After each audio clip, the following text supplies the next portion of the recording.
जोशी सारी टीमों के साथ होनी चाहिए।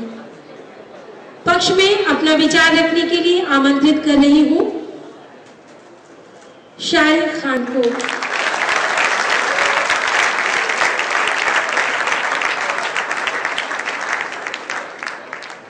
यहाँ उपस्थित सभी को मेरा सादर प्रणाम।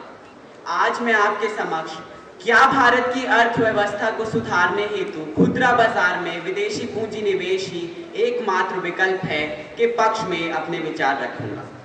सर्वप्रथम यह जान लेना आवश्यक है कि किसी भी देश की अर्थव्यवस्था सुधारी कैसे जा सकती है, उस देश का काला धन सफेद करके। परंतु वर्षों से प्रयास करने के बाद भी हम इस कार्य में सफल नहीं हो पाए और हाल ही में स्विस बैंक के खुले तौर पर यह कह देने से कि वह इस विषय में हमारी कोई सहायता नहीं करेगा, हमारी बची खुची उम्मीद भी मिट्टी में मिल गई है।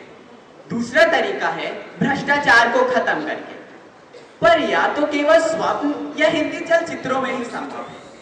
तो मेरा यह कहना कदाचित गलत नहीं होगा कि मेरे बताए गए पहले दोनों ही विकल्प केवल और केवल सैद्धांतिक तौर पर ही संभव है। अब बात करते हैं सरकार की नई नीति, खुदरा बाजार में विदेशी पूंजी का निवेश। तो मेरे अनुसार आज के समय को देखते हुए इसी में कुछ वास्तविकता दिखती है। अपने पक्ष को सिद्ध करने के लिए मैं कुछ तर्क देना चाहूंगा। अक्सर भारत जैसे प्रगतिशील देशों के साथ सबसे बड़ी कठिनाई होती है प्राकृतिक रूप से उपस्थित संसाधनों का पूर्ण रूप से प्रयोग कर पाना। हमारी यह जटिल समस्या इस नीति के लागू होने के बाद दूर हो जाएगी। साथ ही साथ हमारी कुल निवेश राशि में भी वृद्धि होगी। अगर किसी को भी मेरे इन तर्कों पर संदेह है तो मैं उसे सऊदी अरेबिया का उदाहरण देना चाहूंगा, जो कि आज विदेशी निवेशकों की सहायता से उत्तरोत्तर विकास कर रहा है। हमारे ही देश में इस नीति के लागू होने के 1 वर्ष के पश्चात ही इसका प्रत्यागमन 4.3 से 5.5% हो गया है। कई अर्थशास्त्रियों का यह मानना है कि इसका किराना दुकानों पर बुरा असर पड़ेगा। तो मैं उनसे एक प्रश्न पूछना चाहूंगा, क्या मैकडॉनल्ड्स खुलने के बाद हमने मेडिकल का चाट खाना छोड़ दिया? नहीं, बल्कि उनका ऐसा सोचना ही निराधार है, क्योंकि इस नीति के लागू होने के बाद से दिल्ली में किराना दुकानों की संख्या 3 गुना हो गई। यह बात भी ध्यान में रखने वाली है कि यदि मुझे 1 डब्बा माचिस या दूध खरीदना है तो मैं अपने घर से 10 किमी दूर वॉलमार्ट नहीं जाऊंगा। मैं पहले भी किराना दुकानों से खरीदता था और अब भी किराना दुकानों से ही खरीदूंगा। परंतु इस नीति का सबसे अधिक लाभ तो हमारे किसान भाइयों का होगा, जिनका 30% अनाज केवल इस कारण नष्ट हो जाता था क्योंकि उनके पास अच्छी सुविधाएं नहीं थी। परंतु अब ऐसा नहीं होगा। साथ ही साथ उन्हें एक स्थिर और निश्चित बाजार भी मिलेगा। अगर अब भी किसी को मेरे पक्ष पर संदेह है तो मैं उसे 1991 का स्मरण कराना चाहूंगा, जब भारत का ऊर्जा विभाग को उस भारत की झलक दिखाऊंगा जो कि आज भी सोने की चिड़िया है। मासिक पत्रिका योग संदेश के संपादक आचार्य बालकृष्ण अपनी मासिक पत्रिका में बताते हैं कि भाग जाते हैं, जिनमें से अगर हम वाणिज्यिक, दोहन, व्यावसायिक एवं व्यापारिक दृष्टिकोण से देखें तो लगभग 90 प्रकार के भू खनिज काफी अधिक मात्रा में पाए जाते हैं और जिनकी विश्व बाजार में काफी मांग है। उदाहरण के तौर पर भारत में कोयला मंत्रालय के अनुसार 285.862 अरब टन कोयला है, जिसकी विश्व बाजार में कुल कीमत है 2,751 लाख करोड़ रुपए। इसी प्रकार भारत में 51,92,01,750 कैरेट हीरा है, जिसकी कुल कीमत है 52,670 करोड़ रुपए। अगर हम इसी प्रकार सोना, चांदी, लोहा आदि सभी भू खनिजों का मूल्यांकन करें तो यह आंकड़ा 20,000 लाख करोड़ से ऊपर का है। तब हम ऐसे में कैसे कह सकते हैं कि मात्र विदेशी पूंजी निवेश ही एक विकल्प है? हमारा कुल खुदरा बाजार 450 अरब डॉलर का है। इस भारी भरकम बाजार पर इन विदेशी कंपनियों की गिद्धि दृष्टि टिकी हुई है।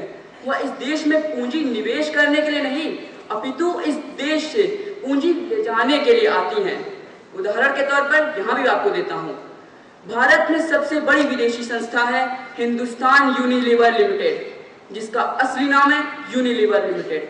इसने भारत में पूंजी के तौर पर मात्र 33 लाख रुपए निवेश किए थे और आज उसका सालाना मुनाफा है 14,740 करोड़ रुपए। इसी प्रकार भारत में एक और कंपनी है जिसका नाम है इंडियन टोबैको कंपनी, जिसका असली नाम है अमेरिकन टोबैको कंपनी।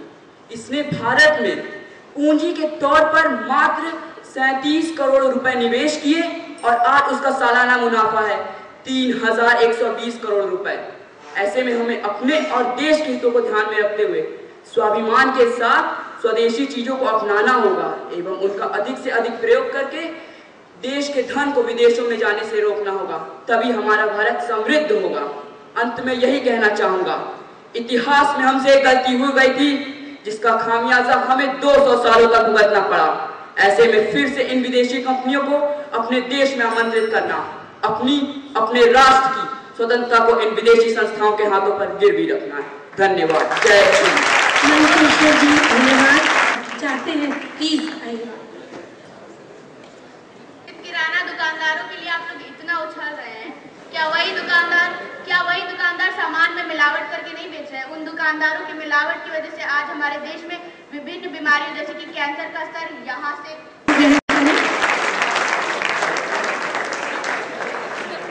अब जिस टीम की बारी है, जो कि एक साहित्यिक, सामाजिक, सांस्कृतिक संस्था है की वह संस्थापिका निर्देशिका है। The parameters of this event are there will be 2 participants from each school.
तुझसे नाराज नहीं